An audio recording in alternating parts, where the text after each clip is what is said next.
জোড়া লাগা কুকুর যদি দেখা যায় যে একসাথে দুটো কুকুর তাদের প্রজননের কারণে তাদের একটা বিশেষ ঋতুতে বিশেষ সময়ে তাদেরকে এটা করতে হয়, এক অদ্ভুত কারণে মানুষ মানে ক্ষিপ্ত হয়ে ওঠে তাদের প্রতি। কিন্তু আমাদের তো মানবিক হওয়া উচিত ছিল, আশরাফুল মাখলুকাত বলে আমরা নিজেদেরকে দাবি করি। আমাদের কি করা উচিত ছিল? ইগনোর করা উচিত ছিল, let them do there job, overlook করার দরকার ছিল। কিন্তু কোনো এক অদৃশ্য কারণে আমরা এরকম দৃশ্য দেখলে হিংস্র হয়ে উঠি, লাঠি দিয়ে মারি, ওখানে মানুষ জড়ো হই। কিন্তু তাদের একটা সফল প্রজননের জন্য, বংশবিস্তারের জন্য এটা প্রয়োজন। তো আমরা যেন এই কাজটা না করি, এরকম নির্মম যেন আমরা কখনো না হই। কারণ প্রাণীদের প্রতি দয়া দেখানো এটা ছোটখাটো কোনো ব্যাপার নয়, এটাই আপনার জান্নাতের কারণ হতে পারে, এটাই আপনার জাহান্নামের কারণ হয়ে যাবে। আল্লাহ রাসূল সাল্লাল্লাহু আলাইহি ওয়াসাল্লাম বলেন, মান লা ইয়ারহাম লা ইউরহাম। যে ব্যক্তি অন্যকে দয়া দেখায় না, আল্লাহ তাআলা তার প্রতি দয়া দেখায় না। ইরহাম মান ফিল আরদ ইয়ারহামুকুম মান ফিস সামা।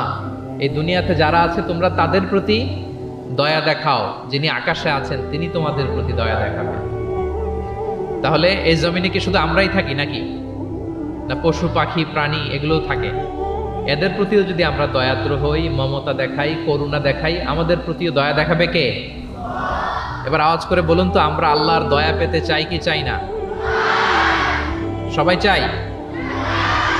তাহলে প্রাণীদের প্রতি কখনো আমরা যেন নির্মম না হই, অমানবিক না হই, আমরা যেন মানবিক হই। আমরা অনেক উন্নত দেশে দেখি যে হাইওয়েতে একটা সাপ যাচ্ছে, এই সাপ দেখে একটা গাড়ি থেমে গিয়েছে, স্টপ। তার পেছনে পেছনে শত শত গাড়ি স্টপ। তারা বন বিভাগকে নক দেয়, স্থানীয় পুলিশকে ফোন দেয়, তারা এসে সাপটাকে উদ্ধার করে এরপরে গাড়িগুলো চলতে শুরু করে। একটা ভিডিও ক্লিপস আমি এমনও দেখেছি, একটা হাঁস তার বাচ্চাগুলোকে নিয়ে হাইওয়ে পার হচ্ছে। হাঁস তো খুব আস্তে আস্তে হাঁটে, একেবারে পিপিলিকার মতো একটু একটু করে হাঁসের বাচ্চাগুলো যাচ্ছে, শত শত গাড়ি at the middle of the highway stop. আল্লাহু আকবার। কিন্তু বাংলাদেশে দেখবেন যে রাস্তা দিয়ে সাপ যায় না, কুকুর যায় না, বিড়াল যায়, কোনো কেয়ার নাই, একেবারে ড্যাম কেয়ার।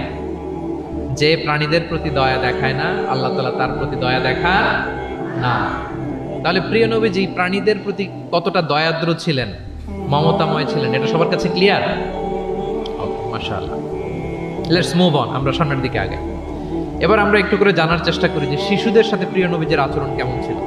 আমরা সিরাতে এবং হাদিসের দিকে যদি তাকাই তাহলে দেখব প্রিয় নবীজি শিশুদেরকে তাহনিক করে দিতেন। তাহনিক, তাহনিক শব্দটির সাথে কি আপনারা পরিচিত? নাম শুনেছেন? তাহনিক হচ্ছে কোন স্কলারের কাছে দোয়ার জন্য নবজাতক শিশুকে নিয়ে যাওয়া। সে স্কলার খেজুর খেয়ে তার মুখের লালা মিশ্রিত খেজুরের রস দোয়া হিসেবে নবজাতক শিশুর মুখে দিয়ে দিবে, এটাকে বলে তাহনিক। এটাকে কি বলে? আমি করেছি অনেক জায়গায়, অনেক মা বাবা তাদের সন্তানদেরকে নিয়ে এসেছে খেজুর নিয়ে, তা আমরা বিশ্বনবীর সুন্নাহ হিসেবে এটা করে দিয়েছি। আল্লাহ রাসূল সাল্লাল্লাহু আলাইহি সাল্লামের কাছে তাহনিক করতে সাহাবারা আসতো, তিনি শিশুদেরকে পরম মমতায় তাহনিক করে দিতেন। মদিনাতে যখন সাহাবারা আসলো, তাদের কারো ঘরে কোনো সন্তান জন্মাচ্ছিল না। আল্লাহ রাসূল সাল্লাল্লাহু আলাইহি সাল্লামের শ্যালিকা আবু বকর রাদিয়াল্লাহু তাআলা আনহুর কন্যা আয়েশা রাদিয়াল্লাহু তাআলা আনহার বড় বোন আসমা বিনতে আবি বকর, তিনি প্রেগনেন্ট অবস্থায় মক্কা থেকে মদিনায় হিজরত করলেন এবং কোবাতে আসার পরপরই উনি বাচ্চা ডেলিভারি করলেন, পুত্র সন্তান। ওনার ঘর আলোকিত করে জন্ম নিল আব্দুল্লাহ ইবনে জুবাইর। মদিনায় আনন্দের হিল্লোল বয়ে গেল, কারণ ইহুদিরা বলছিল এই যে মুসলমানদের ঘরে কোনো সন্তান হয় না, সন্তান হয় না। কিন্তু যখনই আসমা বেবি ডেলিভারি করলেন, মুসলমানদের মধ্যে আনন্দের বন্যা। তো ওনার সন্তান আব্দুল্লাহ ইবনে জুবাইরকে সাথে নিয়ে কোলে করে নিয়ে তিনি প্রিয় নবীজির কাছে আসলেন। এসে বললেন, ইয়া রাসূলুল্লাহ, আপনি আমার সন্তানের জন্য দোয়া করে দিন। আল্লাহ রাসূল সাল্লাল্লাহু আলাইহি ওয়াসাল্লাম একটা খেজুর নিয়ে, খেজুর চিবিয়ে ওনার লালা মোবারক মিশ্রিত বরকতময় লালা নিয়ে, খেজুরের রস নিয়ে আব্দুল্লাহ ইবনে জুবাইরের মুখের মধ্যে দিয়ে দিয়েছেন। ও এজন্য আসমা বিনতে আবু বকর সবসময় গর্ব করে বলতেন যে আমার কলিজার টুকরা সন্তান আব্দুল্লাহর পাকস্থলীতে সর্বপ্রথম পৌঁছেছে প্রিয় নবীর লালা মিশ্রিত খেজুরের রস। সুবহানাল্লাহ। আল্লাহ রাসূল সাল্লাল্লাহু আলাইহি ওয়াসাল্লাম এরকম তাহনিক করতেন। আপনারাও সুযোগ হলে আপনাদের স্থানীয় যে স্কলাররা আছেন, ভালো স্কলার, আল্লাহওয়ালা মানুষ, তাদের কাছে সন্তানদেরকে নিয়ে তাহনিক করাবেন। প্রিয় নবীজি তাহনিক করতেন। শিশু সন্তানদেরকে তিনি কোলে নিতেন, হাদিসে এসছে অনেক বাচ্চাকে তিনি কোলে নিয়েছেন এবং ওই বাচ্চা আল্লাহর হাবিব সাল্লাল্লাহু আলাইহি সাল্লামের জামার মধ্যে প্রস্রাব করে দিয়েছে, এটাও হাদিসে এসছে। এরকম ইনসিডেন্টও ঘটেছে। তিনি বাচ্চাদেরকে আগে সালাম দিতেন। কি করতেন? আমরা দেই? এই যে ছোট বাচ্চারা বলতেছে না, ওদের পক্ষে গেছে কথা, এই জন্য তোমাদের আব্বু আম্মু তোমাদেরকে আগে সালাম দেয় না? দেয় নাকি দেয় না? তাহলে আমরা আগে সালাম দিব বাচ্চাদের। আমাদের সালাম দেয়া দেখেই তারাও সালামের ব্যাপারে আস্তে আস্তে অভ্যস্ত হবে। প্রিয় নবীজি বাচ্চাদের আগে সালাম দিতেন, গালে হাত বুলিয়ে দিতেন, মাথায় হাত বুলিয়ে দিতেন। হাদিসে এসছে জাবির ইবনে সামরা একজন সাহাবী, তিনি ওনার শৈশবকালের স্মৃতিচারণ করছেন। তিনি বললেন, একবার মসজিদে নবীর পাশে আমরা কিছু বাচ্চারা দাঁড়িয়েছিলাম। প্রিয় নবীজি নামাজ শেষ করে বেরোলেন, প্রতিটি বাচ্চার গালে তিনি হাত বুলিয়ে দিচ্ছেন। দিতে দিতে এলো আমার পালা। তিনি শৈশবের স্মৃতিচারণ করে বলছেন যে প্রিয় নবীজি যখন আমার গালে হাত লাগালেন, আমি একটা হিম শীতল পরশ অনুভব করলাম। এবং তিনি বললেন যে মদিনার বাজারে যখন আতরওয়ালারা আসতো, আতরের যে প্যাকেট বা লাগেজ উনি যখন খুললে একটা চমৎকার স্মেল আসতো, প্রিয় নবীজির হাত থেকে আমরা ওইরকম একটা সুগন্ধির গন্ধ পেলাম। আল্লাহু আকবার। তাহলে বাচ্চাদের দেখলে তিনি মাথায় এবং গালে হাত বুলিয়ে দিতেন। তিনি বাচ্চাদেরকে দেখলে চুমু খেতেন, বাচ্চাদের সাথে খুব মজা করতেন, খেলাধুলা করতেন। হাদিসে এসছে ওনার চাচাতো ভাই যারা আছে ছোট ছোট, তাদেরকে তিনি লাইন ধরে দাঁড় করাতেন আর বলতেন, মান সাবাকা ইলাইয়া ফালাহু কাদা ওয়া কাদা। দেখি কে এসে আমাকে আগে ধরতে পারে, যে ফার্স্ট হবে তাকে এটা দিব, যে আগে ধরতে পারবে তাকে এটা দিব। আল্লাহু আকবার। এবং তারাও আনন্দে উৎফুল্ল হয়ে দৌড়াতে দৌড়াতে কেউ প্রিয় নবীজির বুকের উপরে এসে ঝাপটে পড়তো, কেউ কাঁধে উঠতো, কেউ পিঠে উঠতো, এভাবে দৌড়ে বিশ্বনবী সাল্লাল্লাহু আলাইহি ওয়াসাল্লামের কাছে তারা আসতেন। এবং মাঝে মাঝে তিনি শিশুদের মধ্যে কোনো ভুলভাল কিছু দেখলে শুধরে দিতেন। ওমর ইবনে আবি সালামা রাদিয়াল্লাহু তাআলা আনহু তিনি বলছেন, আমি যখন ছোট ছিলাম একবার প্রিয় নবীজির কোলে বসা ছিলাম, আমাদের সামনে খাবার দেয়া হলো, তো আমি খাবারের এখান থেকে নেই ওখান থেকে নেই, এদিক সেদিক থেকে খাবার নিচ্ছি। আল্লাহ রাসূল সাল্লাল্লাহু আলাইহি ওয়াসাল্লাম আমাকে বললেন, ইয়া গোলাম, হে বৎস, সাম্মিল্লাহ, তুমি বিসমিল্লাহ বলো। তাহলে খাওয়ার শুরুতে আমরা কি বলবো? ওয়া কুল বিয়ামিনিক, এবং ডান হাতে খাও। কোন হাতে? কোন হাতে? ডান হাতে। আচ্ছা। ওয়াকুল বিয়ামিনিক ওয়াকুল মিম্মা ইয়ালিক, আর তোমার সামনে যেটা আছে ওখান থেকে খাও। ডানে বায়ে সামনে পিছনে এদিক থেকে ছোটাছুটি করে টানাটানি করো না। তিনি বলেন যে বিশ্বনবী যখন আমাকে এই গাইডলাইন দিলেন, তারপর থেকে আজীবন আমি এই সিস্টেমেই খেয়েছি, আজীবন এই সিস্টেমেই খেয়েছি। তাহলে এটিকেটস অফ হ্যাভিং ফুড, খাবারের যে এটিকেটস রাসূল সাল্লাল্লাহু আলাইহি ওয়াসাল্লাম বাচ্চাকে শিখিয়ে দিলেন। আরেক হাদিসে এসছে সাদাকার খেজুর স্তূপ করা ছিল মদিনায়, যাকাতের খেজুর। হঠাৎ ওনার নাতি, আল্লাহ রাসূল সাল্লাল্লাহু আলাইহি ওয়াসাল্লামের নাতি হাসান রাদিয়াল্লাহু তাআলা আনহু যাকাতের খেজুর একটা নিয়ে খাওয়া শুরু করলেন। ছোট মানুষ, কোনটা যাকাতের খেজুর আর কোনটা খাওয়া যাবে এটা তো উনি বুঝতেন না। ছোট্ট মানুষ যাকাতের খেজুর খাওয়া শুরু করলেন। দূর থেকে প্রিয় নবীজি দেখে দৌড়ে গেলেন, দৌড়ে মুখ থেকে টেনে খেজুরটা বের করলেন। হাদিসে এসেছে প্রিয় নবীজি বলতে আরম্ভ করলেন, ইরমি বিহা কিখ কিখ। এটা একটা অ্যারাবিক এক্সপ্রেশন। কিখ কিখ মানে আমরা বাংলায় যেটা বলি ওয়াক, থু থু, থু মেরে ফেলে দাও। হাসান রাদিয়াল্লাহু তাআলা আনহু তিনি বললেন যে নানা ভাই, থু মেরে ফেলে দাও। আল্লাহ তাআলা, তুমি কি জানো না আন্না লা নাআকুলু সাদাকা, আমরা হাশিমি খানদান, আমরা কখনো সাদাকার কিছু খেতে পারবো না। আল্লাহু আকবার। তাহলে দ্য কনসেপ্ট অফ হালাল এন্ড হারাম ছোটবেলা থেকে তিনি শিখাই দিলেন নাতিকে। এভাবে শিশুদেরকে আদর করতেন, ভালোবাসা দিতেন, মায়া মমতায় জড়িয়ে রাখতেন এবং ভুল করলে পরম মমতায় শুধরে দিতেন। তাহলে শিশুদের সাথে প্রিয় নবীজির কেমন আচরণ আমরা বুঝতে পারছি। তিনি শিশুদের প্রতি কতটা কনসিডারেট ছিলেন, কতটা তিনি কনসিডারেট ছিলেন আমরা একটা ছোট্ট হাদিস থেকে শুনি। একবার তিনি কোন এক নামাজে দীর্ঘ লম্বা সিজদা করে দিলেন, দীর্ঘ লম্বা, এত লম্বা সিজদা কখনো তিনি করেন। নামাজ শেষে সাহাবারা জিজ্ঞেস করলেন, ইয়া রাসূলুল্লাহ, আপনি কি সিজদার মধ্যে অসুস্থ হয়ে গেলেন নাকি, অথবা কোরআনের আয়াত নাজিল হলো নাকি? এত দীর্ঘ সিজদা তো ফরজ নামাজে কখনো করতে দেখি না। রাসূল সাল্লাল্লাহু আলাইহি ওয়াসাল্লাম বললেন, কুল্লু যালিকা লাম ইয়াকুন, না একটাও না, ওহিও নাজিল হয়নি, অসুস্থও হয়নি। কারণ আমি যখন সিজদায় ছিলাম, আমার নাতি খেলতে খেলতে আমার কাঁধের উপরে চড়ে বসেছে। এখন আমি যদি সিজদা থেকে মাথা উঠাই, তার খেলা তো ইন্টারাপ্ট হয়ে যাবে। এজন্য যতক্ষণ সে মাথার উপরে পিঠের উপরে বসে বসে খেলছিল, আমি সিজদায় লুটিয়ে পড়ে সিজদাটাকে লম্বা করে দিয়েছি। সূক্ষ্ম বিবেচনা বোধ ছিল প্রিয় নবীজির, এবং শিশুদের প্রতি তিনি কতটা কনসিডারেট ছিলেন, এটা ছিল প্রিয় নবীজির শিশুদের সাথে আচরণ। তাহলে প্রাণীদের সাথে তিনি কেমন ছিলেন আমরা জানলাম, শিশুদের সাথে কেমন ছিলেন আমরা জানলাম। এবার আমরা দেখি যে নারীদের সাথে প্রিয় নবীজির আচরণ কেমন ছিল। তিনি নারীদেরকে অত্যন্ত সম্মান করতেন। কি করতেন? সম্মান। তিনি বলতেন, আদ দুনিয়া কুল্লুহা মাতা ওয়া খায়রু মাতা'আদ দুনিয়া আল মারআ সালিহা। পৃথিবীর সব কিছু যা দেখা যায় সব সম্পদ, কিন্তু এর মধ্যে সবচেয়ে দামি সম্পদ হচ্ছে নেককার নারী। কারণ তাদের পেট থেকেই পৃথিবীর সব ভালো মানুষ, মহাপুরুষরা এসেছে, আল্লাহর ওয়ালিরা এসেছে, নবীরা এসেছে। নবীরা কাদের পেট থেকে এসেছে বলেন? নবীরা মায়েদের পেট থেকে এসেছে না? এবং তিনি বলতেন খায়রুকুম খায়রুকুম লি আহলিহি ওয়া আনা খায়রুকুম লি আহলি। তোমাদের মধ্যে সে সবচেয়ে সেরা যে তার পরিবারের কাছে সেরা, মানে স্ত্রীর কাছে সেরা, আর আমি আমার স্ত্রীর কাছে সেরা। প্রিয় নবীজি বলতেন। আল্লাহু আকবার। একবার একদল নারী এবং শিশুকে বিয়ের অনুষ্ঠান থেকে ফেরার পথে তাদেরকে দেখে প্রিয় নবীজি বললেন, তোমরা আমার কাছে সর্বাধিক প্রিয়। নারীদেরকে তিনি অত্যন্ত পছন্দ করতেন এবং সম্মান করতেন, এবং নারীদের সাথে ভালো আচরণ করার ব্যাপারে তিনি আমাদেরকে আদেশ করেছেন। তিনি বলেছেন ফাস্তাউসু বিন-নিসাই খায়রা, খবরদার নারীদের সাথে রূঢ় আচরণ করো না, খারাপ আচরণ করো না, তাদের সাথে ভালো আচরণ করো।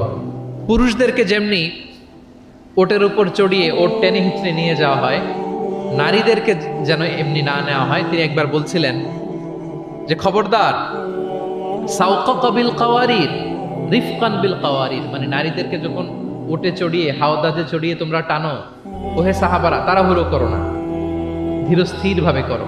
অর্থাৎ তিনি বুঝাতে চাইলেন কাওয়ারির মানে হচ্ছে কাচের তৈরি তৈজসপত্র বা বাসনপত্র। আমাদের ঘরে যে কাচের প্লেট, চামচ, গ্লাস আছে, এগুলো যদি সাবান দিয়ে আমাদের ধুইতে হয়, ক্লিন করতে হয়, আমরা কি করি? খুব সাবধানে এটাকে ধরি, রাখি, ক্লিন করি, তাই না? এটাকে খুব সফটলি ডিল করতে হয়। রাসূল সাল্লাল্লাহু আলাইহি ওয়াসাল্লাম সেটাই বললেন, নারীদেরকে কাচের সাথে তুলনা করে বললেন তাদের সাথে এরকম কোমল আচরণ করতে হবে। এবং তিনি বলেছেন দুনিয়ার প্রতিটি মায়ের পায়ের নিচে আছে তার সন্তানের বেহেশত। সুবহানাল্লাহ। এবং সন্তান জন্ম দিতে যে কোনো নারী যদি ইন্তেকাল করে, প্রিয় নবীজি বলেন ওই নারীকে আল্লাহ তাআলা কিয়ামতের দিন শহীদদের কাতারে দাঁড় করিয়ে দিবেন। আল্লাহ তাআলা যাকে একটি কন্যা দিয়েছেন তার জন্য একটি জান্নাত, দুইটি কন্যা দুইটি জান্নাত, যতগুলো কন্যা ততগুলো জাহান্নামের দরজা ব্লকেজ হয়ে যাবে। সুবহানাল্লাহ। এভাবে তিনি নারীদের সাথে আচরণ করেছেন।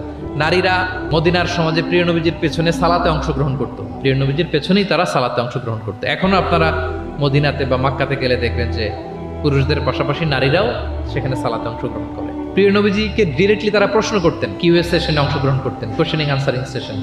নারীদের মধ্যে থেকে দাঁড়িয়েও তারা প্রশ্ন শুরু করে দিতেন। রাসূল সাল্লাল্লাহু আলাইহি ওয়াসাল্লামের সাথে সফরে অংশগ্রহণ করতেন। এভাবে প্রিয় নবীজি নারীদেরকে একটা মর্যাদার আসনে রেখেছেন, তাদের সাথে এইভাবে তিনি ডিল করতেন। এবার আমরা একটু জানার চেষ্টা করি যে সাহাবাদের সাথে প্রিয় নবীজির আচরণ কেমন ছিল, মানে যারা ছিল প্রিয় নবীজির সাথী তাদের সাথে আচরণ কেমন ছিল। আমরা জানি যে সাহাবারা হচ্ছে প্রিয় নবীজির হাতে গড়া ছাত্র, হাতে গড়া টিম। নবীজির সুখে দুঃখে সবসময় তারা থাকতো এবং প্রিয় নবীজিকে আগলে রাখতো। প্রিয় নবীজির অ্যাকম্পানি তারা কখনো মিস করতে চাইতো না। এমনকি কখনো কখনো কোনো সাহাবার ক্ষুধা লাগলে তারা প্রিয় নবীজির কাছে এসে বসে থাকতো। তারা বলতো যে প্রিয় নবীজির চেহারার দিকে তাকিয়ে থাকলে আমাদের ক্ষুধা মিটে যেত। নবীজির নুরানি চেহারার দিকে তাকিয়ে থাকলে কি হতো? পেটের ক্ষুধা চলে যেত। যে আয়াত দিয়ে আমি শুরু করেছিলাম, ফাবিমা রাহমাতিম মিনাল্লাহি লিনতা লাহুম ওয়ালাউ কুনতা ফাদ্দান গালিযাল কলবি লানফাদ্দু মিন হাওলিক। নবী হে, আল্লাহর রহমতে আপনি কোমল হৃদয়ের অধিকারী হয়েছেন, এজন্য সবাই আপনাকে ঘিরে থাকতে চায়, আপনার পাশে থাকতে চায়। আপনি যদি কর্কশ ভাষী হতেন, কঠোর আচরণের অধিকারী হতেন, তাহলে এখন যেমনি আপনার সাহাবারা আপনাকে ঘিরে রাখে, সব সময় আপনার পাশে থাকতে চায়, তারা এমনটি আপনাকে ঘিরে রাখতো না। এবং আল্লাহ রাসূল সাল্লাল্লাহু আলাইহি ওয়াসাল্লামের চেহারায় সবসময় একটা স্মাইলিং ফেস থাকতো, অলওয়েজ স্মাইল। তিনি বলতেন তাবাসসুমুকা ফি ওয়াজহি আখিকা সাদাকা, your smile to your brother it's a charity. তুমি তোমার ভাইয়ের দিকে তাকিয়ে যে মুচকি হাসি দাও, এতেও আল্লাহ তাআলা তোমার আমলনামায় সাদাকা দেওয়ার সওয়াব দিয়ে দেন। আপনারা মুচকি হাসেন তো? কি মুচকি হাসেন? হ্যাঁ, মুচকি হাসবেন। মুচকি হাসতে পয়সা লাগে না, লাগে? মুচকি হাসবেন। মুচকি হাসলে এটা সাদাকা দেওয়ার সমান সওয়াব। অলওয়েজ একটা স্মাইলি ফেসে থাকতেন প্রিয় নবীজি। ওনার চেহারা দেখলেই মানুষের মন ভালো হয়ে যেত। আল্লাহু আকবার। সাহাবাদের সাথে ওনার আচরণ কেমন ছিল, ডিলিংস কেমন ছিল? এক নম্বরে তিনি খুব কোমল আচরণ করতেন সাহাবাদের সাথে। কেউ যখন প্রিয় নবীজির সাথে কথা বলতো, ওই লোক কথা বলার সময় চোখ না ফেরালে প্রিয় নবীজি কখনো তার থেকে চেহারা ফেরাতেন না। মুসাফা করার সময় যিনি প্রিয় নবীজির সাথে মুসাফা করেছেন, ওই লোক হাত টেনে না নিলে প্রিয় নবীজি কখনো হাত টেনে নিতেন না। সুবহানাল্লাহ, হোয়াট এ হাম্বল পার্সোনালিটি। তিনি সাহাবাদের প্রতি এতটাই কোমল ছিলেন, একটা ছোট্ট হাদিস থেকে আমরা একটু বোঝার চেষ্টা করি। তিনি সাহাবাদের নিয়ে বসা ছিলেন, এক বেদুইন এসে মসজিদে নববীতে 2 রাকাত নামাজ পড়ল। 2 রাকাত নামাজ পড়েই বিষ্ণু ইসা ইসলামের কাছেও আসে না, সালামও দেয় না, কারণ বেদুইন তো সভ্যতার কোনো অ্যাটিকেটস, কোনো ছোঁয়া তার মধ্যে লাগেনি। সে নামাজ পড়ে আল্লাহর কাছে দোয়া করতেছে, এবং দোয়া কিরকম দেখেন, সে দোয়ায় বলতেছে আল্লাহুম্মা আরহামনি ওয়া মুহাম্মাদা ওয়ালা তারহাম মা'আনা আহাদা, মানে আল্লাহ তুমি আমারে রহম করো আর মুহাম্মদ সাল্লাল্লাহু আলাইহি ওয়াসাল্লামের রহম করো, আমাদের দুজনের সাথে আর কাউরে রহম করো না তুমি। বেদুইন, তার মধ্যে এটিকেটস অফ দোয়া, দোয়ার যে একটা আদব আছে এটা তার জানা নাই। সে বলে আল্লাহ আমাকে মাফ করো, মুহাম্মদ সাল্লাল্লাহু আলাইহি ওয়াসাল্লামকে মাফ করো, আর কাউকে না। তো দূর থেকে রাসূল সাল্লাল্লাহু আলাইহি ওয়াসাল্লাম দেখে হেসে বললেন, হায়রে, একটা প্রশস্ত ব্যাপারকে সে সংকীর্ণ বানায় ফেললো। কারণ আল্লাহর দরবারে কি রহমের কোনো কমতি আছে?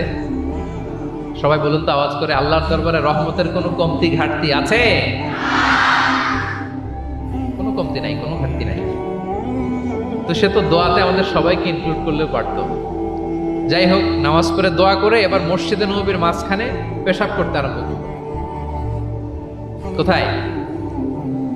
মসজিদের মাঝখানে। সাহাবার তো রেগে মেগে আগুন, তাকে ধরতে যাবে, মারতে যাবে। রাসূল সাল্লাল্লাহু আলাইহি ওয়াসাল্লাম বললেন দাউ, রাখো, বোঝান আলোকটা করতে দাও, করে ফেললো। এবার প্রিয় নবীজি বললেন হারিকু আলা বাউলিহি সাজলান মিন মা। মসজিদে, তখনকার মসজিদে নববী তো বালুর ফ্লোর ছিল, জানেন আপনারা? আমাদের এখনকার মসজিদ তো এই যে এরকম পাকা টাইলস করা, কার্পেটিং, আরো কত কি, কিন্তু তখনকার মসজিদে নববী ছিল কিসের? ফ্লোরটা বালুর। রাসূল সাল্লাল্লাহু আলাইহি ওয়াসাল্লাম বললেন যে বালুর মধ্যে যদি পেশাব করে দিছে, এক বালতি পানি ঢেলে দাও। এক বালতি পানি ঢেলে দেওয়া হলো। আর সাহাবাদেরকে তিনি শান্ত হতে বললেন যে থামো, তার প্রতি আগ্রাসী হয়েও না, কারণ ফাইন্নামা বুইসতুম মুয়াসসিরিন, তোমরা সহজপন্থী হয়ে প্রেরিত হয়েছো, ওয়ালাম তুবআসু মুআসসিরিন, তোমরা কট্টরপন্থী হয়ে প্রেরিত হওয়া নাই। আল্লাহু আকবার। তিনি বুঝালেন যে এই উম্মাত হবে সহজপন্থী, কট্টরপন্থী নয়। যে কোনো জিনিসকে খুব সিম্পলি ডিল করতে হবে। এবার তিনি ওই বেদুনকে ডেকে পাঠালেন, বললেন আচ্ছা, তুমি যে মসজিদের ভিতরে তোমার ওট ঢোকালে এবং মাঝখানে পেশাব করে দিলে, তুমি কি জানো এটা এই কমিউনিটির ইবাদতগাহ, এই মদিনার সোসাইটির এটা একটা মসজিদ। আমরা এখানে নামাজ পড়ি, আল্লাহর জিকির করি, এখানে কোরআন তেলাওয়াত করি, এই জায়গায় বসে তোমার পেশাব করা কি ঠিক হলো? প্রিয় নবীজি যখন ভালোবেসে তাকে কাছে ডেকে বুঝালেন, সে মাথা নিচু করে এবার কাচুমাচু করতে আরম্ভ করল। সে লজ্জিত হয়ে প্রিয় নবীজির কাছে ক্ষমা চাইল। সুবহানাল্লাহ। তাহলে তিনি সাহাবাদের প্রতি কতটা কোমল আচরণের অধিকারী ছিলেন, এই হাদিস থেকে আমরা বুঝতে পারবো। তিনি সাহাবাদের জন্য দোয়া করতেন, প্রাণ ভরে দোয়া করতেন। একবার তিনি ওয়াশরুম সেরে, রাসূল সাল্লাল্লাহু আলাইহি ওয়াসাল্লাম তো সব সময় অজু অবস্থায় থাকতেন, শুধু ওয়াশরুম সেরে আবার অজু করা পর্যন্ত যে টাইমটা, এতটুকু ছাড়া। ওয়াশরুম সেরে আসলেন, এসেই দেখেন একটা পাত্রের মধ্যে কে যেন অজুর পানি রেখে দিয়েছে। খুশি হয়ে গেলেন তিনি বললেন যে আমার যে এখন অজুর পানি লাগবে, এটা কে বুঝলো, কে রাখলো? বলা হলো যে এটা আব্দুল্লাহ রেখেছে, ছোট্ট আব্দুল্লাহ, ওনার কাজিন আব্দুল্লাহ ইবনে আব্বাস, ওনার চাচাতো ভাই। উনি এত খুশি হলেন ছোট্ট আব্দুল্লাহর এই কাজে, যে আমার যে এখন অজুর পানি লাগবে এটাও কি করে বুঝলো। উনি এত খুশি হলেন, খুশি হয়ে তার জন্য একটা দোয়া করলেন। তিনি বললেন যে আল্লাহুম্মা ফাক্কিহু ফিদ্দীন ওয়া আল্লিমহু তা'ওয়িল, আল্লাহুম্মা আল্লিমহুল কিতাব, মানে আল্লাহ তুমি তাকে কোরআনের জ্ঞান শিক্ষা দিও, কোরআনের খুঁটিনাটি জ্ঞান তুমি আব্দুল্লাহকে শিক্ষা দিও। এবং প্রিয় নবীজির দোয়ার বরকতে আব্দুল্লাহ ইবনে আব্বাস রাদিয়াল্লাহু তাআলা আনহু তিনি রাইসুল মুফাসসিরিন, গোটা বিশ্বের সব মুফাসসিরদের সম্রাট হয়ে গিয়েছেন। পৃথিবীতে যত মুফাসসির আসবে তার মধ্যে হেড অফ মুফাসসির, চিফ সম্রাট হচ্ছেন আব্দুল্লাহ ইবনে আব্বাস রাদিয়াল্লাহু তাআলা। ওই প্রিয় নবীজির দোয়া। আমি গত সপ্তাহে ওনার মসজিদ ভিজিট করে এসেছি, তায়েফে। উনি শেষ জীবনে তায়েফে থাকতেন, ওখানে ইন্তেকাল করেছেন, ওখানে ওনাকে কবরস্থ করা হয়েছে। বিশাল মসজিদ আছে, মসজিদ আব্দুল্লাহ ইবনে আব্বাস রাদিয়াল্লাহু তাআলা। এভাবে তিনি দোয়া করতেন। আনাস রাদিয়াল্লাহু তাআলা আনহুর মা মদিনায় যখন প্রিয় নবীজি আসলেন, সবাই প্রিয় নবীজিকে বিভিন্ন গিফট দেয়, কেউ এটা দেয়, ওইটা দেয়, বিভিন্ন ধরনের হাদিয়া দেয়। তো উম্মে সুলাইম গরিব মানুষ, উনি এসে বলেন ইয়া রাসূলুল্লাহ, সবাই আপনার সাথে দেখা করে কিছু না কিছু হাদিয়া দেয়, আমার তো হাদিয়া দেওয়ার কোনো সামর্থ্য নাই, আমি কি দিব আপনাকে? আমার এই ছোট্ট ছেলেটাকেই আপনার আমি হাদিয়া দিয়ে দিলাম। ছেলেটার নাম হচ্ছে আনাস। কি নাম? আনাস রাদিয়াল্লাহু তাআলা। প্রিয় নবীজির খাদেম, কর্মচারী ছিলেন। তো বললেন ইয়া রাসূলুল্লাহ, আপনি রেখে দেন, আমার কলিজার টুকরা আনাসই হচ্ছে আমার পক্ষ থেকে আপনার জন্য গিফট, আপনি তার জন্য একটু দোয়া করেন। তো তিনি দোয়া করতে আরম্ভ করলেন, আল্লাহুম্মা আকসির মালা ওয়া ওয়ালাদা, আল্লাহ আপনি আনাসের সম্পদ বাড়ায় দেন, আল্লাহ আপনি আনাসের সন্তান বাড়ায় দেন। এই যে দোয়া করেছেন, ওয়া বারিক লাহু ফিমা আ'তাইতা, যা দিবেন এতে বরকত দিয়ে দেন, এই যে দোয়া করেছেন, দোয়ার ফলে কি হয়েছে দেখেন। আনাস রাদিয়াল্লাহু তাআলা আনহু বলেন, প্রিয় নবীজির এই দোয়ার বরকতে মদিনার সবার খেজুর বাগানে বছরে খেজুর হতো একবার, কিন্তু আমি আনাসের খেজুর বাগানে বছরে খেজুর হতো 2 বার। আর ওনার সর্বসাকুল্যে 80 জন সন্তান ছিল। 80 জন। কয়জন? যেহেতু অনেকগুলো ফ্যামিলি ছিল ওনাদের। প্রিয় নবীজির দোয়ার বরকতে 2 বার বছরে খেজুর হতো ওনার বাগানে, আর 80 জন সন্তান তিনি পেয়েছিলেন। তাহলে সাহাবাদের প্রতি কোমল আচরণ করতেন, তাদের জন্য দোয়া করতেন, তাদের ভালো গুণের প্রশংসা করতেন। অনেক হাদিস, অনেক হাদিস, এগুলো বলতে গেলে অনেক সময় লেগে যাবে। একটা বিখ্যাত হাদিস আপনারা জুমার খুতবার সময় প্রায় শোনেন, আরহামু উম্মতি বি উম্মতি আবু বকর, শোনেন? ওয়া আশাদ্দুহুম ফি আমরিল্লাহি উমর, এই যে মুখস্থ। ওয়া আসদাকুহুম হায়াআন উসমান, ওয়া আকরাউহুম লিকিতাবিল্লাহি উবাই। তার মানে এই উম্মতের মধ্যে সবচেয়ে সফট হার্টেড হচ্ছেন আবু বকর, সবচেয়ে সফট হার্ট। আল্লাহর জমিনে আল্লাহর দ্বীন বাস্তবায়নে সবচেয়ে কঠোর হচ্ছেন ওমরে ফারুক। সবচেয়ে কঠোর কে? ওমরে ফারুক। সবচেয়ে লজ্জাশীল সাহাবী হচ্ছেন উসমান। এভাবে তিনি অ্যাপ্রিশিয়েট করতেন। আমরা অনেক সময় মানুষের অ্যাপ্রিশিয়েট করতে চাই না। প্রিয় নবীজি কারোর মধ্যে ভালো কিছু দেখলে কি করতেন? সবাই বলুন, অ্যাপ্রিশিয়েট করতেন। আপনার ছেলের মধ্যেও, আপনার মেয়ের মধ্যেও কোনো ভালো গুণ দেখলে আপনি অ্যাপ্রিশিয়েট করবেন, দোয়া করবেন, উজ্জীবিত হবে সে, ইন্সপায়ার্ড হবে। আমরা অনেক সময় আমাদের ছেলে মেয়েদেরকে উৎসাহ দেই না, তার মধ্যে যে কি কারিশমা আমরা জানিই না। মনে করি যে এ প্লাস পাইলেই বুঝি সফল। এ প্লাস পায় নাই, পাশের ঘরের কেউ পাইছে, বলে যে যা ওর পা ধোয়া পানি খা, এরকম বলে না বাংলাদেশে? নিজের ছেলে এ প্লাস পায় নাই, পাশের ঘরের একজন পাইছে, তো কি বলে? তার পা ধোয়া। এইটা বলে কিন্তু ওর মনোবল আপনি শুরুতেই নষ্ট করে দিলেন, ভেঙে দিলেন। না, ওর মধ্যে হয়তো অন্য ধরনের কোনো যোগ্যতা আছে, অন্য ধরনের ক্যালিবার আছে। সো তাদেরকে অ্যাপ্রিশিয়েট আমাদেরকে করতে হবে। প্রিয় নবীজি যে কোনো সাহাবীর মধ্যে যে কোনো ভালো গুণ দেখলে তিনি অ্যাপ্রিশিয়েট করতেন। আবু মুসা আল আশআরী রাদিয়াল্লাহু তাআলা আনহুর কণ্ঠটা ছিল বড় চমৎকার। তিনি একবার বললেন, ইয়া আবা মুসা লাকাদ উতিতা মিজমার মিন মাযহামিরি আলে দাউদ। দাউদ নবীর গলায় আল্লাহ যে সুরের ঝংকার দিয়েছে, এই উম্মতের মধ্যে আল্লাহ তোমার গলায় সেই সুরের লহরী ঢেলে দিয়েছে। সুবহানাল্লাহ। তো তিনি বলেন, ইয়া রাসূলুল্লাহ, আমি তো আপনার সামনে কখনো কোরআন তেলাওয়াত করিনি, আমার গলায় যে সুর আছে আপনি কি করে বুঝলেন? প্রিয় নবীজি বলেন, গত রাতে তোমার ঘরের পাশ দিয়ে যাচ্ছিলাম, তুমি যে তেলাওয়াত করছিলে আমি দরজার বাইরে, ঘরের দেয়ালের বাইরে দাঁড়িয়ে দাঁড়িয়ে শুনছিলাম। আবু মুসা বলে, ইয়া রাসূলুল্লাহ, আপনি শুনছিলেন, এটা যদি আমি টের পেতাম আমি ফজর পর্যন্ত শুধু তেলাওয়াত করতেই থাকতাম। সুবহানাল্লাহ পড়বেন না? তাহলে আমরা যেন অ্যাপ্রিশিয়েট করি। প্রিয় নবীজি অ্যাপ্রিশিয়েট করতেন, সাহাবাদেরকে যথাযথ তারবিয়া দিতেন, তাদের সাথে মাঝে মাঝে রসিকতা করতেন, খোশ গল্প করতেন, সাহাবীদের সাথে একসাথে মিলেমিশে কাজ করতেন। মসজিদ নির্মাণের ঘটনা আমরা জানি, কোবা মসজিদ, মসজিদে নববী। এমন না যে চেয়ারে বসে থেকে এই তোমরা মসজিদ বানাও, না। একজন ট্রু লিডারের বৈশিষ্ট্য হচ্ছে উনি সামনে এগিয়ে যাবেন, ওনাকে দেখে দেখে ফলোয়াররা ফলো করবে, ঠিক কি না? প্রিয় নবীজি নিজে মাটি বহন করেছেন, পাথর বহন করেছেন, নিজে খন্দকের পরীক্ষা খনন করেছেন, পেটে পাথর বেঁধেছেন। এটা ছিল সাহাবাদের সাথে প্রিয় নবীর ইন্টারাকশন, ডিলিংস, মেলামেশা। এবার আমরা একটু দেখি যে প্রিয় নবীর যারা খাদেম ছিলেন, কর্মচারী ছিল, তাদের সাথে কেমন আচরণ ছিল। আমরা তো আমাদের বাসায় পান থেকে চুন খসলেই হাত তুলে ফেলি কাজের লোকদের গায়ে, এরকম দেখি না আমরা? দেখেছেন পত্রপত্রিকায়? খুব বেশি মানুষের অধিকার নিয়ে কথা বলে, মানবাধিকার কর্মী, কিন্তু ঘরের গৃহকর্মী যারা আছে পিটিয়ে একেবারে পিঠ লাল করে ফেলছে, এরকম দেখি না আমরা? কথার কাজের কোনো মিল নাই। কিন্তু প্রিয় নবীজির বায়োগ্রাফি যদি আমরা স্ক্যান করি তাহলে দেখবো, আম্মা জান আয়েশা রাদিয়াল্লাহু তাআলা আনহা বলেন, তিনি কখনো তার কোনো কর্মচারীর গায়ে হাত তুলেননি। আরে হাত তোলা তো দূর কি বাদ, তিনি কটু কথাও বলেন নাই, ধমকও দেন নাই। সরাসরি ওনার খাদেম আনাস রাদিয়াল্লাহু তাআলা আনহুর জবানবন্দি শুনুন, ডিরেক্ট। কারো ব্যাপারে জানতে হলে আপনি তার ড্রাইভারের কাছ থেকে খোঁজ পাবেন, কর্মচারীর কাছ থেকে খোঁজ পাবেন, মানে ঘরের কাজের বুয়ার কাছ থেকে খোঁজ পাবেন, দারোয়ানের কাছ থেকে খোঁজ পাবেন। বিশ্বনবীর দারোয়ান বা কর্মচারীর কাছ থেকে শুনেন ওনার আচরণের ব্যাপারে। আনাস রাদিয়াল্লাহু তাআলা আনহু বলেন, আমি 1 বছর 2 বছর নয়, টানা 10 বছর বিশ্বনবীর খাদেম ছিলাম। কয় বছর? এই 10 বছরের এই লং পিরিয়ড অফ টাইমে কখনো তিনি আমার কোনো কাজে বিরক্ত হয়ে এই শব্দটা বলেন নাই। তিনি কখনো বলেন নাই যে আনাস এটা কেন করেছো, কখনো বলেন নাই যে আনাস এটা কেন করো নাই, করছো কেন এটাও বলে নাই, এটা করো নাই কেন এটাও বলেন নাই। আল্লাহু আকবার। একবার তিনি ওনার একটা জামা আনতে পাঠালেন আনাসকে, যে আনাস আমার এই জামাটা নিয়ে আস। ছোট্ট আনাস আনতে যেয়ে মদিনার রাস্তায় দেখে যে বাচ্চারা খেলাধুলা করে, জামা আনার কথা ভুলে যে সেও বাচ্চাদের সাথে খেলা দেখতে আরম্ভ করছে। এখন আল্লাহ রাসূল সাল্লাল্লাহু আলাইহি ওয়াসাল্লাম অনেকক্ষণ বসে আছেন, কি আমার জামা তো আসে না, আনাসও আসে না, ঘটনা কি?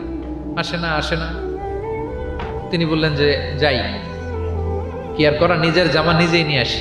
বের হলেন, বের হয়ে দেখেন মদিনার এক গলির মধ্যে মদিনার অন্যান্য বাচ্চাদের সাথে প্রিয় নবীজির আনাস সেখানে দাঁড়িয়ে আছে। তিনি চোখ বড় করলেন না, চোখ লাল করলেন না, ধমক দিলেন না, শাসালেন না, উনিও আস্তে করে আনাস রাদিয়াল্লাহু তাআলা আনহুর পিছনে যে দাঁড়িয়ে রইলেন।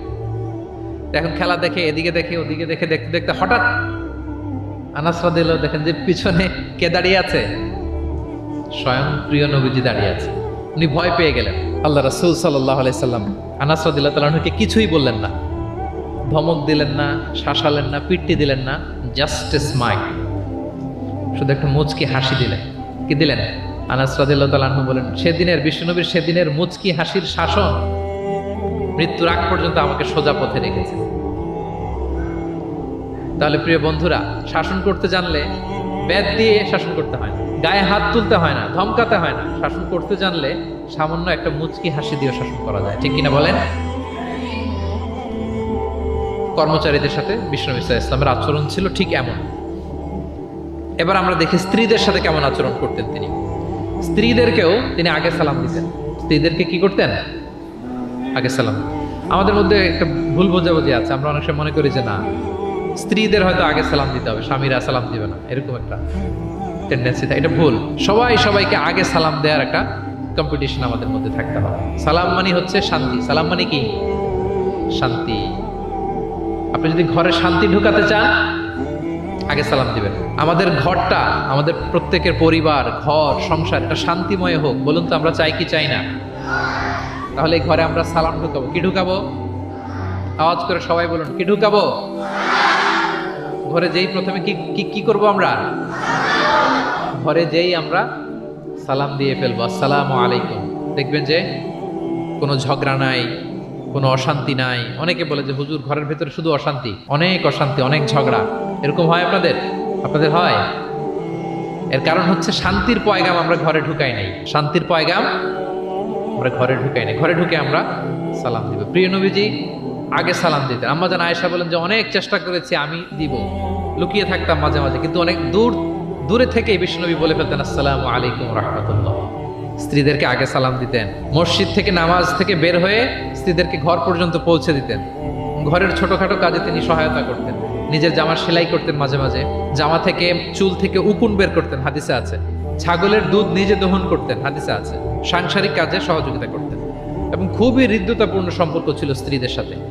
আম্মা জান আয়েশা রাদিয়াল্লাহু তাআলা আনহা কোনো পেয়ালার যেই জায়গা থেকে দুধ পান করতেন, ঠিক পেয়ালাটা নিয়ে ওই জায়গা থেকেই প্রিয় নবীজি দুধ পান করতেন। আম্মা জান আয়েশা রাদিয়াল্লাহু তাআলা আনহা কোনো গোশত বা হাড্ডি কিছু অংশ খেয়ে রেখে দিলে প্রিয় নবীজি ওইটা নিয়ে ওখান থেকে খাওয়া শুরু করে দিতেন। মাইমুনা রাদিয়াল্লাহু তাআলা আনহা এবং প্রিয় নবীজি, ওনার স্ত্রী আমাদের আম্মা জান, একই মগ দিয়ে একই বালতি থেকে একসাথে শেয়ার করে গোসল করেছেন, হাদিসে এসেছে। কত মধুর সম্পর্ক ছিল। একবার আয়েশা রাদিয়াল্লাহু তাআলা আনহাকে নিয়ে তিনি একটা সফরে বেরিয়েছেন।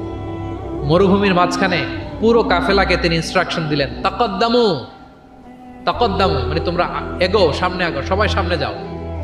পুরো কাফেলা সামনে চলে গেল। এবার মরুভূমির মাঝখানে কেউ নাই, প্রিয় নবীজি আর আয়েশা রাদিয়াল্লাহু তাআলা। আল্লাহ রাসূল সাল্লাল্লাহু আলাইহি ওয়াসাল্লাম বললেন যে আয়েশা, চলো আমরা একটু দৌড় প্রতিযোগিতা করি, দেখি কে কার আগে দৌড়াতে পারে। তো দুজনেই দৌড়ালেন। ওই সময়টাতে আম্মা জান আয়েশা রাদিয়াল্লাহু তাআলা আনহা বয়স কম ছিল, একটু গড়নে পাতলা ছিলেন। উনি দৌড়ে ফাস্ট হয়ে গেলেন, আগে চলে গেলেন। প্রিয় নবীজি পেছনে পড়ে রইলেন। ঠিক একই ঘটনার অবতারণা ঘটলো আরো কয়েক বছর পরে আরেক সফরে। আবারও প্রিয় নবীজি সবাইকে বললেন তাকাদ্দামু তাকাদ্দামু, মানে পুরো কাফেলা সামনে যাও। কাফেলা আবার সামনে চলে গেল। মাঝরাতে প্রিয় নবীজি আবার আম্মা জান আয়েশাকে বললেন যে আয়েশা, চলো আজকেও আমরা একটু দৌড় প্রতিযোগিতা করি। কিন্তু কয়েক বছরের ব্যবধানে আম্মা জান আয়েশা রাদিয়াল্লাহু তাআলা আনহা তখন একটু হেলদি হয়ে গেছেন, আগের মতো আর জোরসে দৌড়াতে পারছেন না। ওই দিন প্রিয় নবীজি আম্মা জান আয়েশাকে পেছনে ফেলে তিনি সামনে চলে গেলেন। আম্মা জান আয়েশা রাদিয়াল্লাহু তাআলা আনহা পেছনে পড়ে রইলেন।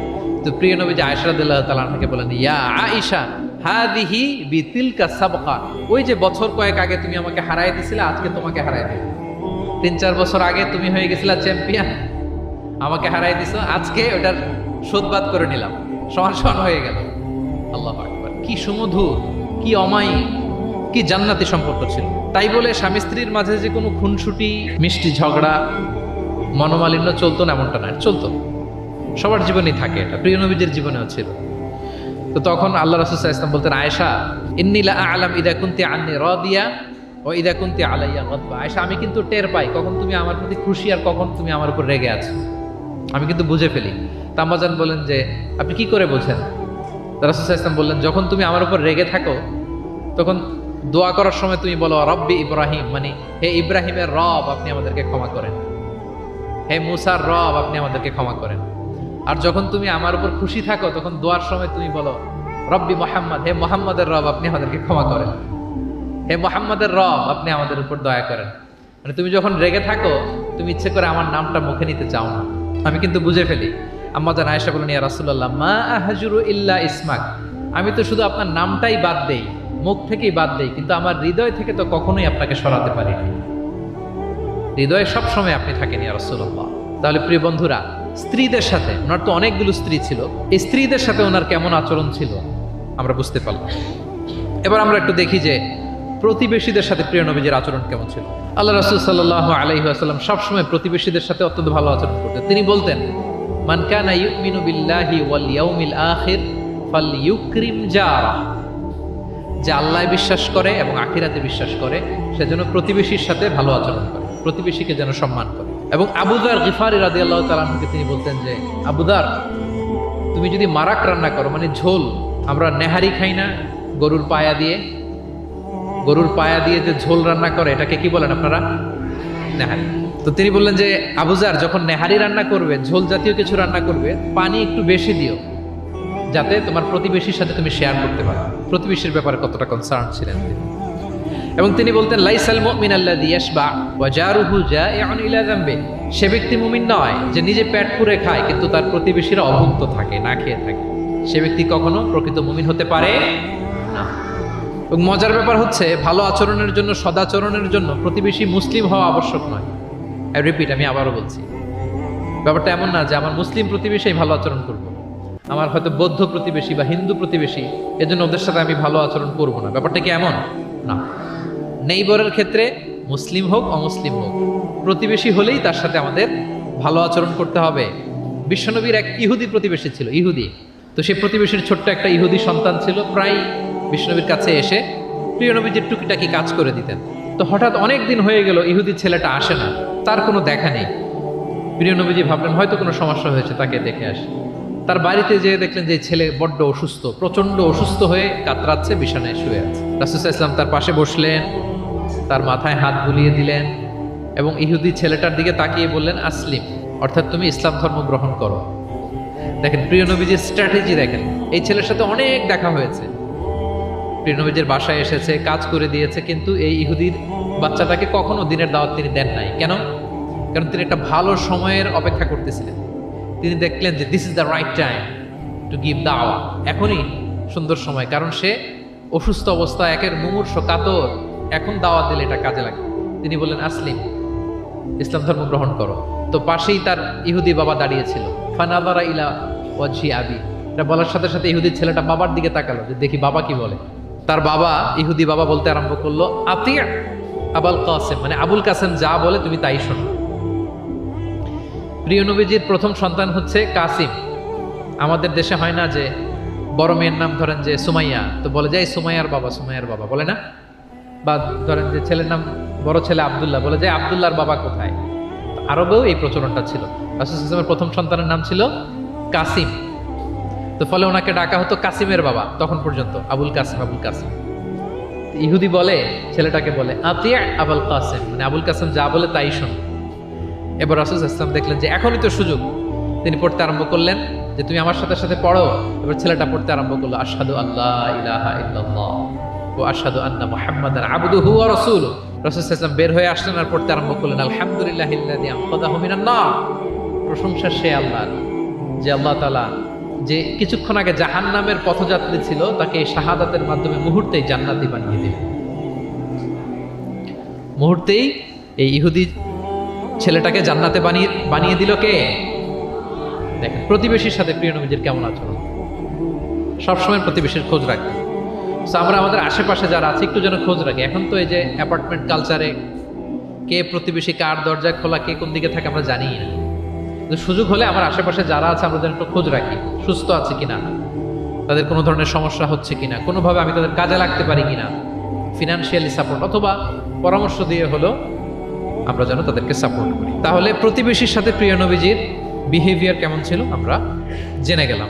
এবার আমরা জানবো যুদ্ধবন্দীদের সাথে প্রিয় নবীজির কেমন আচরণ ছিল। পিওডাব্লিউ, প্রিজনার অফ ওয়ার। আমরা তো আবু গারিব কারাবারের কথা শুনেছি, আবু গারিব শুনেছি না? গুয়ান্তানামো বে, আয়নাঘর, এটা তো সবাই শুনেছি। আয়নাঘরের নাম শোনেন নাই? কি ধরনের নির্যাতন হয়েছে সেখানে, যারা বেরিয়ে আসছে তাদের কথা যখন আমরা শুনেছি আমাদের গা শিউরে উঠেছে। যুগে যুগে যুদ্ধবন্দীদের সাথে মানুষ কেমন আচরণ করতো। আয়নাঘরেরা তো আর যুদ্ধবন্দী না, তো এদেশের স্বাধীন নাগরিকদের উপর জুলুম করা হয়েছে, অপারেশন চালানো হয়েছে। তো যুদ্ধবন্দীদের সাথে প্রিয় নবীজির আচরণ কেমন ছিল আমরা যদি একটু দেখি, কম্পেয়ার টু এই আবু গারিব, গুয়ান্তানামো বে, এই সমস্ত আয়নাঘরের যে ইনসিডেন্ট আমাদের সামনে আছে, এটাকে একটু সামনে রেখে যদি দেখি যে যুদ্ধে যদি কেউ বন্দী হতো প্রিয় নবীজির হাতে, উনি কি আচরণ করতেন। আমরা যদি বদরের যুদ্ধ শেষে যারা বন্দী হয়েছে তাদের ঘটনা দেখি, দেখবো যে প্রিয় নবীজি সাহাবীদের মাঝে তাদেরকে ভাগ করে দিয়েছেন এবং সব সাহাবীদেরকে এই যুদ্ধবন্দীদের সাথে ভালো আচরণের নির্দেশ দিয়েছেন। সাহাবারাও এই নির্দেশনা অক্ষরে অক্ষরে পালন করেছে। তারা তুলনামূলক কম দামি খাবারটা খেয়ে যুদ্ধবন্দীদেরকে দামি খাবারটা খাইয়েছে। সুবহানাল্লাহ। একটা ছোট্ট ঘটনা শেয়ার করলে বুঝতে পারবেন যে প্রিয় নবীজি যুদ্ধবন্দীদের সাথে কেমন আচরণ। সুমামা ইবনে উসাল রাদিয়াল্লাহু তাআলা আনহু, উনি ইয়ামামার অধিবাসী ছিলেন। আল্লাহ রাসূল সাল্লাল্লাহু আলাইহি সাল্লামকে অ্যাসাসিনেট করার জন্য, মানে গোপনে হত্যার জন্য তিনি মদিনায় এসে সাহাবীদের হাতে ধরা পড়েন। সাহাবীরা ওনাকে মসজিদে নববীর পিলারের সাথে রশি দিয়ে বেঁধে রাখে এবং প্রিয় নবীজির কাছে তথ্যটি পৌঁছান যে ইয়া রাসূলুল্লাহ আপনাকে হত্যা করতে এসেছিল, আমরা তাকে ধরেছি, মসজিদে নববীর পিলারে বেঁধেছি। রাসূল সাল্লাল্লাহু আলাইহি ওয়াসাল্লাম তার কাছে গেলেন, তার খোঁজ খবর নিলেন, ইসলামের বিভিন্ন সুন্দর সুন্দর কথা, দ্য বিউটি অফ ইসলাম তার সামনে তুলে ধরলেন এবং সাহাবাদেরকে বললেন যে তাকে ভালো ভালো খাবার দাও। বাড়িতে এসে বললেন রুটি বানাও, জব দিয়ে রুটি বানিয়ে সুমামার জন্য পাঠাও। সুমামা প্রথমে রুটি খেলো। এরপরের দিন এক সাহাবীকে বললেন যে তুমি ওটের দুধ দহন করে গরম গরম দুধ তার জন্য নিয়ে যাও। এরপরের দিন সে দুধ খেলো। এভাবে প্রিয় নবীজি প্রতিদিন তার সাথে দেখা করেন এবং ইসলামের সুন্দর সুন্দর কথাগুলো তাকে শোনান। সুমামা তো অবাক যে তোমরা যুদ্ধবন্দীদের সাথে এমন আচরণ করো। সুমামা রীতিমতো অবাক যে জামাই আদর চলতেছে টানা 3 দিন। আর রাসূল সাল্লাল্লাহু আলাইহি ওয়াসাল্লামের কাছে যখন ইসলামের বিভিন্ন বিষয়গুলো সে শুনতে শুনতে অবাক হয়ে ইসলামের প্রতি তিনি আকৃষ্ট হতে লাগলেন।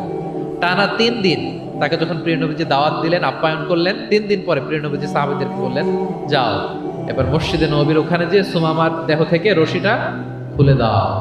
সাহাবারা বললেন ইয়া রাসূলুল্লাহ সে ভয়ঙ্কর খুনি, সে অত্যন্ত ভয়ঙ্কর, আপনি তাকে চিনেন না। প্রিয় নবীজি বললেন আমি যা বললাম তাই করো, যাও তার রশিটা খুলে দাও। সাহাবারা যে এবার সুমামার রশিটা খুলে দিলেন। সুমামা তখন মসজিদ থেকে বের হয়ে মসজিদে নববীর পাশে একটা কুয়া ছিল, ওই কুয়ার ওখানে যে গোসল করলেন, গোসল করে অজু করে আসলেন।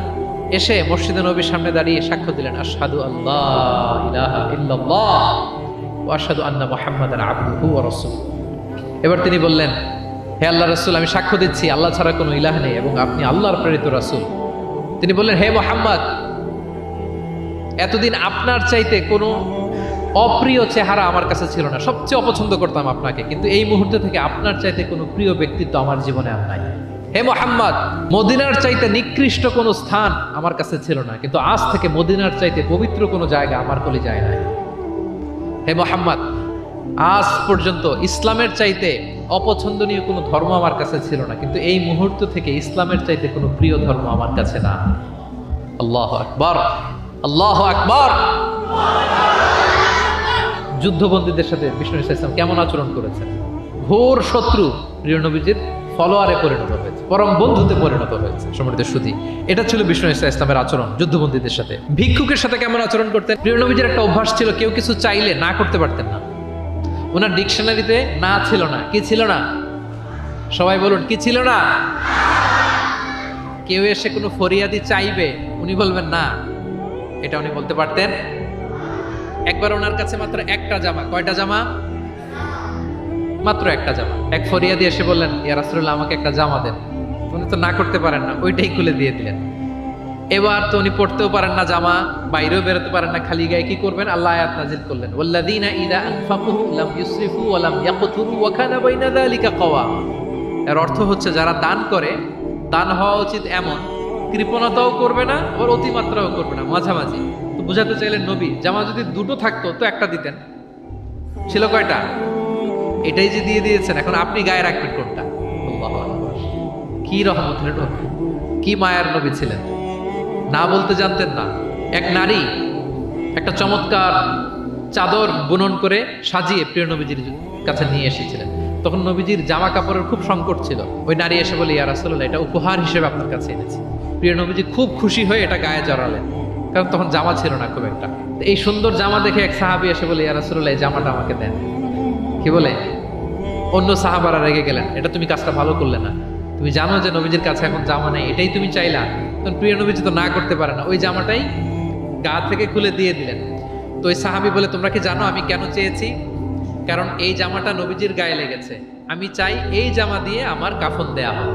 এবং ঠিকই ওই সাহাবীকে এই জামা দিয়ে কাফন দেয়া হয়েছিল।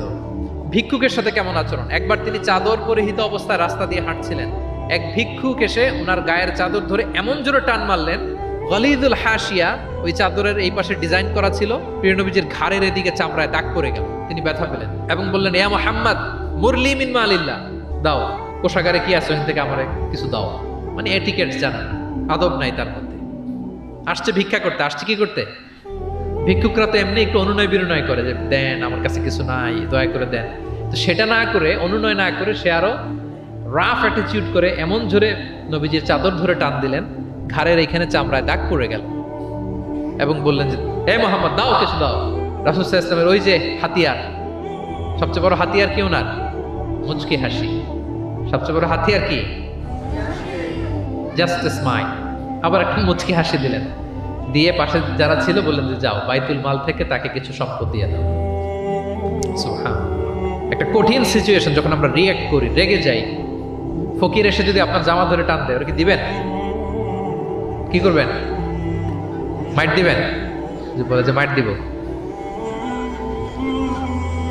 প্রিয় নবীজি মুচকি হাসি দিয়ে বলেন, যাও তাকে দিয়ে দাও। তাহলে এভাবে তিনি ওনার অনুপম বিহেভিয়ার দিয়ে, আচরণ দিয়ে মানুষের হৃদয় জয় করেছেন। প্রিয় ভাইরা, খেয়াল রাখবেন, কোমলতা দিয়ে যেটা জয় করা যায়, কঠোরতা দিয়ে সেটা করা যায় না। আপনার সফট বিহেভিয়ার দিয়ে you can win the heart of the people, মানুষের হৃদয় আপনি জয় করে ফেলবেন, যেমনটা প্রিয় নবীজি করেছেন। সব শেষ পয়েন্ট, শত্রুর সাথে কেমন আচরণ করতেন। খুবই কম হাদিসে পাওয়া যায় যে তিনি বদদোয়া করেছেন, very rare. Most of the time তিনি দোয়া করেছেন হেদায়েতের। কিসের দোয়া করেছেন? হেদায়েতের দোয়া করেছেন। সাহাবারা একবার বলেন, ইয়া রাসূলুল্লাহ, দাউস গোত্র খুব গাদ্দারি করেছে, একটু বদদোয়া করেন। হাত তোলেন। রাসূল হাত তুলে বদদোয়া না করে হেদায়েতের দোয়া করে দিলেন। বললেন যে, আল্লাহুম্মা হদি দাউসান ওয়াতি বিহিম, আল্লাহ দাউসকে আপনি হেদায়েত দেন আর মুসলিম বানিয়ে আমার কাছে নিয়ে আসেন। ঠিকই প্রিয় নবীজির দোয়ার বরকতে দাউসের ৮০টা ফ্যামিলি মুমিন হয়ে কিছুদিন পরে প্রিয় নবীজির কাছে চলে এসেছে। আল্লাহু আকবার। সাকিব গোত্র হুনাইনের যুদ্ধে তীর মেরে মুসলমানদেরকে একেবারে শেষ করে দিচ্ছিল। সাকিফ, বনু সাকিফ। সাহাবারা আবার বলেন, ইয়া রাসূলুল্লাহ, হাত তোলেন, একটু দোয়া, একটু বদদোয়া করেন, আল্লাহ যেন ওদেরকে ধ্বংস করে দেয়, আল্লাহ যেন ধ্বংস করে দেয়। রাসূল সাল্লাল্লাহু আলাইহি ওয়াসাল্লাম আবার দোয়া করলেন যে, বাল আরজু আইয়ুখরিজাল্লাহু মিন আসলাবিহিম মান ইয়াবুদুল্লাহা ওয়াহদাহু ওয়া লা ইউশরিকু বিহি শাইআ। আমি তাদের হেদায়েতের জন্য দোয়া করি। আপনারা জানেন যে তায়েফের ময়দানে প্রিয় নবীজিকে পাথর মারা হয়েছে, জানেন? পাথর মারতে মারতে রক্তাক্ত করা হয়েছিল প্রিয় নবীজিকে, মাথা থেকে পা পর্যন্ত ব্লিডিং। সাথে ছিল যায়েদ বিন হারেসা রাদিয়াল্লাহু তাআলা। উনি প্রিয় নবীজিকে বাঁচাতে যেয়ে উনিও মাথায় আঘাত পেয়েছেন, ওখান থেকে ব্লিডিং। এক খ্রিস্টান দাস কিছু আঙ্গুর নিয়ে আসলো প্রিয় নবীজির কাছে, যে আপনি তো অসুস্থ, ক্লান্ত শ্রান্ত, এটা খান। প্রিয় নবীজি বিসমিল্লাহির রহমানির রহিম বলে আঙ্গুরটা নিল। ওই খ্রিস্টান দাসের নাম ছিল আদ্দাস। প্রিয় নবীজি যখন বললেন বিসমিল্লাহ, আদ্দাস বলে যে বিসমিল্লাহ, এটা আবার কোন শব্দ? এই তায়েফে আমি এতদিন ধরে আছি, কেউ তো খাবারের আগে বিসমিল্লাহ বলে না। মান আনতা, আপনি কে? তোর প্রিয় নবীজি বলেন, ওমান আনতা, তুমি কে? তো আদ্দাস বলে, আমি খ্রিস্টিয়ান স্লেভ, আমি একজন খ্রিস্টান দাস। তো রাসূল সাল্লাল্লাহু আলাইহি ওয়াসাল্লাম বললেন, তোমার বাড়ি কই? বলে যে মিন আহলি নিনাবি, আমার বাড়ি ইরাক। তো রাসূল সাল্লাল্লাহু আলাইহি ওয়াসাল্লাম বললেন, যেখানে ইউনুস নবীর বাড়ি। এবার খ্রিস্টান আরো অবাক যে আপনি ইউনুস নবীকেও চিনেন? রাসূল সাল্লাল্লাহু আলাইহি ওয়াসাল্লাম বললেন, আরে চিনবো না মানে, ইউনুস তো আমার ভাই, সেও নবী আর আমিও নবী। ইউনুস যে নবী ছিল আলাইহিস সালাম, এই নবুয়তির ধারাবাহিকতার এই চেইনটাকে পূর্ণতা দিতে আল্লাহ তাআলা আমাকে পাঠিয়েছেন। খাতামুন নবিয়্যিন, seal of the all prophets. আদ্দাস অবাক হয়ে গেল। আদ্দাস রাদিয়াল্লাহু তাআলা আনহু ঠিক ওই জায়গায় এই খ্রিস্টান বালক রাসূল সাল্লাল্লাহু আলাইহি ওয়াসাল্লামের কাছে শাহাদা পড়ে মুসলমান হয়ে গেল। পাহাড়রক্ষী ফেরেশতারা এসে বললেন, ইয়া রাসূলুল্লাহ, আপনি বলেন তায়েফের দুই দিকের পাহাড় চাপা দিয়ে এমন এক কলাপস করে দিব, পুরো তায়েফবাসী মেসাকার হয়ে যাবে। রাসূল সাল্লাল্লাহু আলাইহি ওয়াসাল্লাম বললেন, না, তারা হয়তো ঈমান আনেনি, কিন্তু তাদের পরের জেনারেশন, তার পরের জেনারেশন, তাদের মধ্যে থেকে কেউ না কেউ থাকবে যারা পড়বে লা ইলাহা ইল্লাল্লাহ মুহাম্মাদুর রাসূলুল্লাহ। তাই হয়েছে। আমি গত সপ্তাহে উমরায় ছিলাম, একদিনের জন্য তায়েফ গিয়েছিলাম। মসজিদের অভাব নাই, ইসলামিক ইনস্টিটিউশনের অভাব নাই। প্রিয় নবীজির সেই দোয়া সত্যিই বাস্তবায়িত হয়েছে। তায়েফবাসী তখন ঈমান আনে নাই, কিন্তু এখন লক্ষ লক্ষ মুসলিম কালেমার পতাকাবাহী বীর সেনানী তায়েফের জমিনে আছে না নাই? আছে। শত্রুদের সাথে তিনি এমন আচরণ করেছেন। উহুদের ময়দানে রক্তাক্ত হয়েছেন, দাঁত ভেঙেছে, হেলমেট ভেঙে দন্দন মোবারক শহীদ হয়েছে বিশ্বনবী, কিন্তু হেদায়েতের দোয়া করেছেন। তিনি বলেছেন, আল্লাহুম্মা হদি কওমি ফাইন্নাহুম লা ইয়ালামুন। আল্লাহ, আমার কওমকে আপনি মাফ করেন, ওরা চিনে নাই, বুঝে নাই। শুধু যে ক্ষমাই চাইছে আল্লাহর কাছে তা না, ওদের হয়ে এক্সকিউজ করতেছে। শুধু এতটুকু করলে হয়তো যে আল্লাহ ক্ষমা করে দেন, শুধু এতটুকুই না, আবার বলতেছে আল্লাহ ওরা বুঝে নাই। ছোট মানুষ ভুল করলে আমরা কি বলি?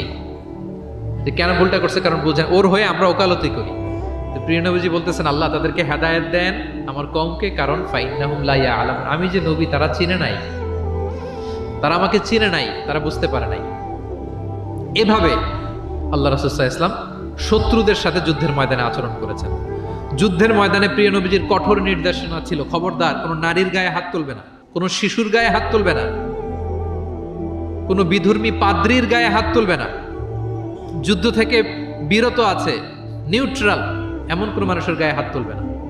আত্মসমর্পণ করে তোমাদের কাছে সিকিউরিটি চাচ্ছে, আত্মসমর্পণ করেছে, নিরাপত্তা চাচ্ছে, তাদের গায়ে হাত তুলবে না। ওই এলাকার গবাদি পশুর গায়ে হাত তুলবে না, কৃষিজ পণ্যকে ডিস্ট্রয় করবে না। যুদ্ধের ময়দানে এই নির্দেশনাগুলো বিষ্ণু ইসা ইসলাম দিয়েছেন, এবং এগুলোর কারণেই শত্রুরাও বিষ্ণু ইসা ইসলামের বন্ধুতে পরিণত হয়েছে। আমরা জানি যে এলাকায় থাকতে দেয় নাই, তায়েফে গিয়েছে, থাকতে দেয় নাই, আত্মীয় স্বজন সহ mental torture, physical torture and what not, কি করে নাই কুরাইশরা। সেই কুরাইশদের কাছে যখন অষ্টম হিজরিতে বিজয়ীর বেশে তিনি গেলেন, থার থার করে কাঁপতেছিল কুরাইশরা যে হায় রে, আজকে তো গত এই কয়েক যুগের প্রতিশোধ মুহাম্মদ নিবে, রক্তের বন্যা বইয়ে দিবে আজকে মক্কায়। কিন্তু সবার দিকে তাকিয়ে বিশ্বনবী কি বললেন? লা তাসরিবা আলাইকুম ইয়াউম ইযহাবু ফাআনতুমুত তালাকা, যাও, আজকে ক্ষমা করে দিলাম। ভাই ভাইয়ের সাথে যে আচরণ করবে, আজকে আমি তোমাদের সাথে ওই আচরণ করব। সুবহানাল্লাহ। This was the character and behavior of the last messenger Muhammad sallallahu alayhi wa sallam. সম্মানিত সুধী, তাহলে আমরা যেটা বুঝলাম, কোমল আচরণ দিয়ে আপনি যা অর্জন করতে পারবেন, কঠোর আচরণ দিয়ে, রূঢ় আচরণ দিয়ে, খারাপ ব্যবহার দিয়ে পারবেন? সবাই বলেন তো পারবেন? ব্যক্তি তার সুন্দর আচরণ দিয়ে খুব সহজেই অন্যের মাঝে প্রভাব বিস্তার করতে পারে। আমরা দেখেছি যে প্রিয় নবী শিশুদের সাথে, নারীদের সাথে, বন্ধুর সাথে, শত্রুর সাথে অমায়িক আচরণ করেছেন। এক্সাম্পলারি বিহেভিয়ার, অমায়িক আচরণ। আমরা যেন সেই আচরণের অধিকারী হতে পারি, আমরা যেন সেই ব্যবহারের অধিকারী হতে পারি। প্রিয় নবীজি যেমনি তার কোমল আচরণ দিয়ে, মার্জিত, পরিশীলিত, অমায়িক, মাধুর্যপূর্ণ আচরণ দিয়ে মানব মণ্ডলীর হৃদয় জয় করেছেন, আমরাও যেন আমাদের আচরণকে সেভাবে পরিশীলিত করতে পারি। আল্লাহ তাআলা আমাদের সবাইকে কথাগুলো বোঝার ও আমল করার তৌফিক দান করুন।